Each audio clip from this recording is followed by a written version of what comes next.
સમાચાર મહેસાણાથી સામે આવી રહ્યા છે, જેમાં મહેસાણા મહાનગરપાલિકાનો વધુ એક છબરડો જોવા મળ્યો છે।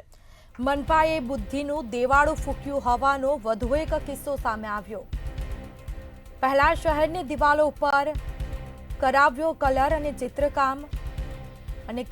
ચિત્રકામ બાદ દિવાલો રિપેર કરવાનું મનપાને યાદ આવ્યું, એટલે કે પ્રજાની પૈસાનો વેડફાટ કરવામાં આવી રહ્યો છે અને બુદ્ધિનું દેવાળું ફૂંક્યું છે। વધુ એક આવો કિસ્સો સામે આવ્યો છે। મ્યુનિસિપલ મેદાન રોડ ઉપર કલરકામ બાદ દિવાલોનું રિપેરિંગ કરવામાં આવ્યું। શહેર કોંગ્રેસ પ્રમુખ જયદીપસિંહ ડાભીએ આ વિડીયો વાયરલ કર્યો છે। અગાઉ પણ કલરકામ બાદ દિવાલ રિપેર કરવાનો જે બનાવો છે તે બન્યા છે અને ફરીથી પુનરાવર્તન થયું છે। સંવાદદાતા અલ્પેશ પટેલ ફોન લાઈન પર જોડાયા છે। જે અલ્પેશ, મહાનગરપાલિકાનો વધુ એક આ છબરડો સામે આવ્યો છે, શું વિગત? ચોક્કસ જણાવી દો કે મહેસાણા મહાનગરપાલિકાનો વધુ એક છબરડો સામે આવ્યો છે।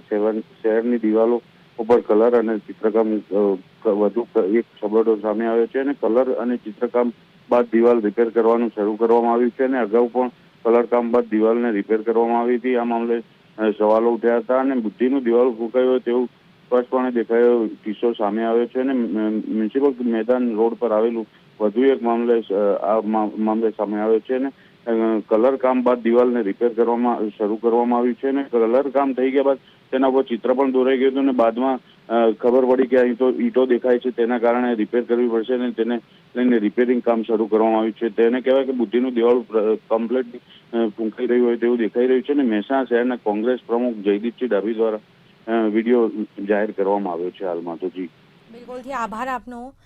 તો પહેલા શહેરની દિવાલો ઉપર કલર અને ચિત્રકામ કરાવ્યું અને તે બાદ યાદ આવ્યું કે દિવાલો રિપેર કરવાની છે, તો મનપાએ બુદ્ધિનું દિવાળું ફૂંક્યું હોવાનો આ વધુ એક કિસ્સો સામે આવ્યો।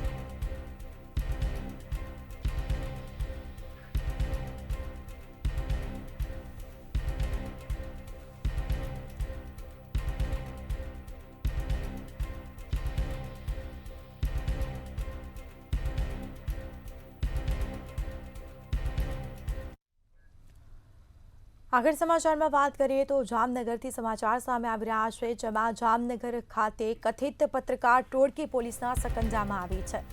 ગ્રામ્ય વિસ્તારોમાં તોડ કરતી પત્રકાર ટોળકી ઝડપાઈ છે, તો વિડીયો ઉતારીને વાયરલ કરવાની ધમકી આપતા હતા।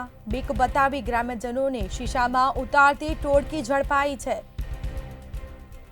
ધ્રોલ અને જોડિયા તાલુકામાં પત્રકારની ટોળકી ફરતી હતી, લોકોને બીક બતાવવામાં આવતી હતી।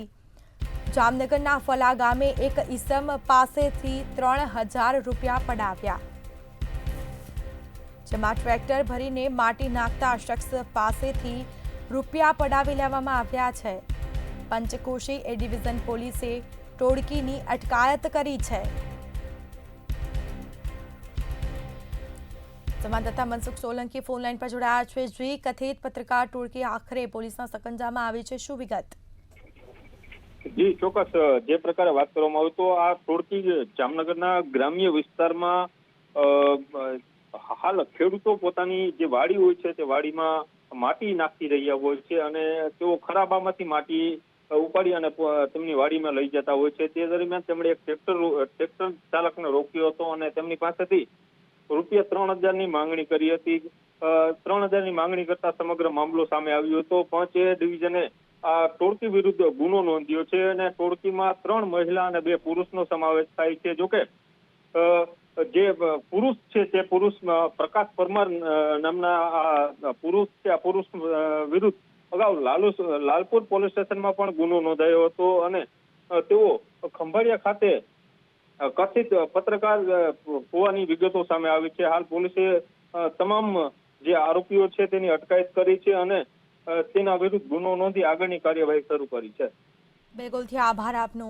તો 2 પુરુષ અને 3 મહિલા સહિત કુલ 5 લોકોની અટકાયત કરવામાં આવી છે। આગળની કાર્યવાહી છે તે શરૂ કરાઈ છે।